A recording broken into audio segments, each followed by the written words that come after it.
but I often see people engage with different cultures in a culturally specific way rather than a culturally relevant way. Like, we're going to engage in a lesson about X culture or X identity, and you might learn some facts and figures about that culture, and you might engage in some computer science concepts and practices, but it's basically putting the culture on display, often in a way that is one direction. You're looking at this culture, you're observing it. You're not actually engaging in dialogue with that culture or that identity. You're just talking about them or learning about them. And why are you doing that? One way that we might interpret that is it's to serve corporate needs. We want people to see a place doing this thing, and we need more workers, so this is one way to do it. I'm not saying that's what's going on, but that's a way that you can interpret that. And so it's important for us to consider, how are we doing this? Now, if that sounds alarming to you, or you want to learn more about this idea, John Stapleton and I talk about this in a paper that is called Fostering Intersectional Identities Through Rhizomatic Learning, and this is episode 150, where we actually both take turns reading off different sections of that paper.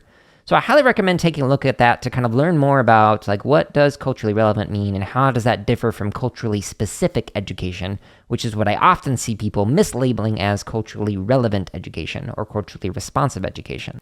And again, I link to that in the show notes at jaredoleary.com.